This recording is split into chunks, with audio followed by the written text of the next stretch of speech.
easy tips channel Tamil எல்லாரும் எப்படி இருக்கீங்க? நான் ரொம்ப சூப்பரா இருக்கேங்க. சோ நீங்க எப்படி இருக்கீங்க அப்படினு மறக்காம கமெண்ட் பாக்ஸ்ல சொல்லுங்க. நம்ம இன்னைக்கு என்ன பார்க்க போறோம் அப்படினு பாத்தீங்கன்னா குக்கிங் வீடியோ தான் பார்க்க போறோம். நிறைய பேர் வந்து குக்கிங் வீடியோ போடுங்க அப்படினு சொல்லியிருந்தீங்க. சோ அதனால ஒரு குக்கிங் வீடியோ போடலாம் அப்படினு குக்கிங் வீடியோ முன்னாடியே போட்டுக்கலாம். ஆனா எங்க வீட்ல வந்து அந்த அளவுக்கு வசதி கிடையாது. அந்த வீடியோ ஷூட் பண்ற அளவுக்கு வசதி இல்ல. சோ கிச்சன் ரொம்ப சின்னது. மத்தபடி வெளிய வச்சு செய்யவும் முடியாது. சோ அதனால கிச்சன்லயே வந்து நாங்க வந்து ஷூட் பண்ணியிருக்கோம் வீடியோவை. அது வந்து நான் வந்து செய்வேன். என் ஹஸ்பண்ட் அது வந்து வீடியோ எடுத்து வச்சிருக்காரு. அதுதான் உங்களுக்கு வந்து நான் உங்ககிட்ட ஷேர் பண்ண வந்திருக்கேன். எனக்கு சமைக்க தெரியுமா அப்படின்னு கேட்டிங்கன்னா நல்லாவே சமைப்பேன். எங்கள் வீட்டில் எல்லாரும் சாப்பிட்டு உயிரோடு தான் இருக்காங்க. 10 வருஷமாக நான் சமைச்சிட்டு தான் இருக்கேன். அதனால நல்லாவே சமைப்பேன். என்ன வந்து ரொம்ப ஸ்பெஷல் அப்படின்னு பார்த்தீங்கன்னா பிரியாணி ரொம்ப நல்லாவே செய்வேன். ஸோ அதனால தான் உங்களுக்கு வந்து பிரியாணி எப்படி செய்யுது அப்படின்னு காட்டலாம்னு இருக்கேன். இன்ஃபேக்ட் என்னுடைய ஃப்ரெண்ட்ஸ் எல்லாம் வந்து ரொம்பவே சாப்பிடுவாங்க. நான் சாதாரணமாக வெஜ் பிரியாணி செஞ்சாலே வந்து சண்டை போட்டு வாங்கி சாப்பிடுவாங்க. ஸோ அதனால பிரியாணியே காட்டலாம் அப்படின்ற மாதிரி ஒரு ஐடியா வந்துச்சு. அதுவும் புரட்டாசி மாதம் மாதிரி முடிஞ்சிச்சு இல்லைங்களா? ஸோ ஞாயிற்றுக்கிழமை உடனே கறி வாங்கி பிரியாணி செஞ்சு எல்லாரும் சாப்பிட்டோம். டிப்ஸ்லாம் உங்களுக்கு நான் கொடுப்பேன். ஸோ வீடியோவை ஸ்கிப் பண்ணாமல் கடைசி வரைக்கும் பாருங்கள். கொஞ்சம் காமெடியாக தான் இருக்கும். ஸ்கிப் பண்ணாமல் கடைசி வரைக்கும் பாருங்கள். வாங்க இப்போ வீடியோக்குள்ள போகலாம்.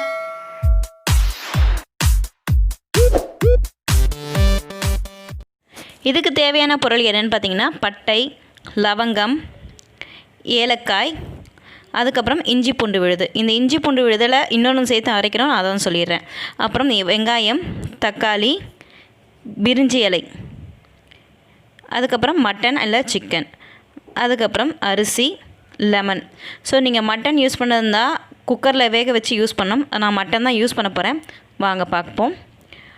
ஸோ பாருங்கள், இப்போ நான் வந்து டபரா வச்சுட்டு எண்ணெய் காயறதுக்குள்ளே இந்த பட்டை, லவங்கம், ஏலக்காய், பிரிஞ்சி இலை இதெல்லாம் வந்து நான் ரெடி பண்ணி வச்சுட்ருக்கேன். ஸோ எண்ணெய் காஞ்சதுக்கப்புறம் இது எல்லாமே நான் வந்து போட போகிறேன்.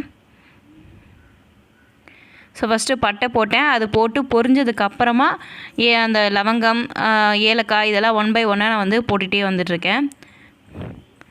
இந்த கேமராமேன் சரியாகவே படம் பிடிக்க மாட்டேன்றாரு.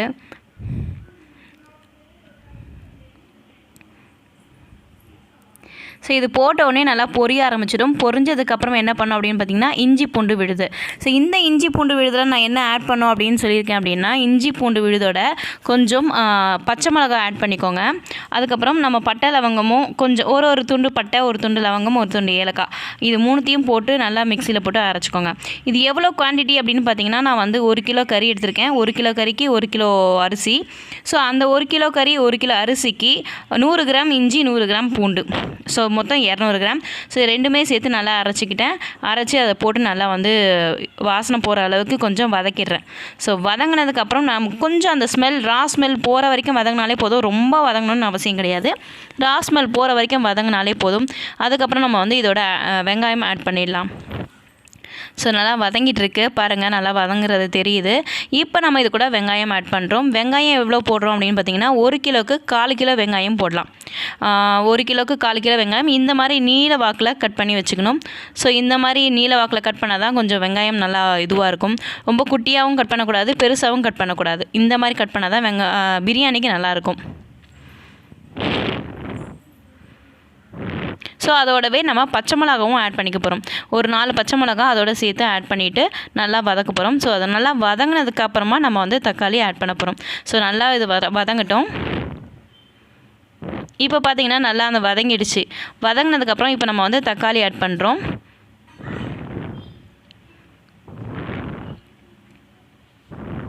ஸோ இதுக்கு வந்து நான் 2 தக்காளி தான் யூஸ் பண்ணியிருக்கேன். நாட்டு தக்காளி 2 தக்காளி, பெரிய தக்காளி 2 தக்காளி யூஸ் பண்ணியிருக்கேன். ரொம்ப தக்காளி யூஸ் பண்ணிங்க அப்படின்னா உங்களுக்கு தக்காளி சாதம் மாதிரி ஆகிடும், பிரியாணி மாதிரியே இருக்காது. அதனால் நான் நிறைய பேரை பார்த்துருக்கேன். 1/2 கிலோ வெங்காயம், 1/2 கிலோ தக்காளி, இல்லை 1/4 கிலோ வெங்காயம் 1/4 கிலோ தக்காளி அப்படின்னு ஈக்குவல் மெஷர்மெண்ட்டில் போடுவாங்க. அந்த மாதிரி போட்டிங்கன்னா உங்களுக்கு பிரியாணியாக இருக்காது, தக்காளி சாதமாக தான் இருக்கும். ஸோ தக்காளி எப்போவுமே நம்ம வந்து பிரியாணிக்கு கம்மியாக தான் யூஸ் பண்ணணும். ஸோ இப்போ நம்ம வந்து இந்த மட்டன் அப்படின்றதுனால நான் இதை வந்து குக்கரில் தனியாக வேக வச்சு வச்சுருக்கேன். இதில் என்னெல்லாம் போட்டிருக்கேன் அப்படின்னு பார்த்தீங்கன்னா வெங்காயம் கிடையாது, இஞ்சி பூண்டு விழுது, மிளகாத்தூள், மஞ்சத்தூள், உப்பு, கொஞ்சம் தயிர் சேர்த்துருக்கேன். ஸோ அந்த தயிர் எதுக்கு சேர்க்குறேன் அப்படின்னா கறி கொஞ்சம் நல்லா சாஃப்டாக இருக்கிறதுக்காக தயிர் சேர்த்துருக்கேன். இப்போ அந்த டபராவில் வந்து நம்ம அந்த கறி எடுத்து ஊற்றியாச்சு. ஊற்றிட்டு நம்ம 1 கிளாஸ் அரிசிக்கு 2 கிளாஸ் அரிசி அப்படி 2 கிளாஸ் தண்ணி அப்படின்ற மெஷர்மெண்ட்டில் நம்ம தண்ணி ஊற்றி அதை நல்லா கொஞ்சம் கொதிக்கணும். அதுக்குள்ளே நம்ம வந்து அதில் மிளகாத்தூளும் உப்பு மஞ்சத்தூள் இது 3மே போட்டுருவோம். கரம் மசாலாலாம் எதுவுமே நம்ம யூஸ் பண்ண போகிறது கிடையாது, இதுவே போதும். ஸோ இது கொதிக்கிறதுக்கு முன்னாடி நம்ம வந்து அரிசி ஊற வச்சுருவோம். அரிசி பாருங்கள், 1 கிளாஸ் தண்ணி, 1 கிளாஸ் அரிசிக்கு 2 கிளாஸ் தண்ணி. ஸோ இது கொஞ்சம் கொதித்து வரும்போது நம்ம வந்து அரிசி போட்டுட்டு நல்லா கிளறி விட்டுருவோம் ஃபஸ்ட்டு. அதுக்கப்புறமா வந்து அரிசி போட்டுட்டு மூடி வச்சிடணும். ஏன்னா அரிசி போட்டதுக்கப்புறம் ரொம்ப கிளறோன்னா அரிசி வந்து உடஞ்சிடும். ஸோ ஃபைனலாக நம்ம வந்து அரிசி போட்டுட்டு மூடி வச்சுருவோம். மூடி வச்சுட்டு திறக்கும் போது பாருங்கள் எப்படி இருக்குது அப்படின்னு. ஒவ்வொரு அரிசியும் அப்படியே நீளமாக இருக்கும். ஸோ பாருங்கள், அரிசி நல்லா நீளமாக வந்திருக்கு. ஸோ நம்ம வந்து ஊற வச்சதுனால இந்த மாதிரி இருக்குது. ப்ளஸ் நம்ம சுடு தண்ணி ஊற்றுறதுனாலையும் நமக்கு வந்து அரிசி சீக்கிரமாக வெந்துடும். ரொம்ப லேட் ஆகாது, சீக்கிரமாக வெந்துடும். ஏன்னா நம்ம வந்து ஆல்ரெடி கறியை வந்து குக்கரில் போட்டு வேக வச்சு தான் வச்சுருக்கோம் இல்லையா. ஸோ அதனால் நமக்கு கறி வேகிறதுக்கெலாம் டைம் எடுக்காது, வெறும் சாதம் வேகிறதுக்கு மட்டும்தான் டைம் எடுக்கும். பாருங்கள் அப்படியே எப்படி இருக்குது அப்படின்னு. ஸோ இதை நல்லா கிளறி விட்டுட்டு கடைசியாக நம்ம என்ன பண்ண போகிறோம் அப்படின்னு பார்த்தீங்கன்னா, லெமன் பிழிஞ்சு வச்சுக்கோங்க. கடைசியாக நம்ம வந்து தம்மில் போடுறோம் அப்படின்னா அந்த டைமில் வந்து லெமன் ஒரு லெமன் நீங்கள் பிழிஞ்சிக்கலாம். பிழிஞ்சிட்டு நல்லா ஸ்ப்ரெட் பண்ணி விட்டுட்டு கிளறி விட்டுட்டு மூடி வச்சுருவோம். மூடி தம் போட்டு ஒரு 10 நிமிஷம் தம் போட்டு வச்சுட்டு அதுக்கப்புறம் ஓப்பன் பண்ணி பார்ப்போம் எப்படி இருக்குது அப்படின்றத உங்களுக்கு காட்டுறேன்.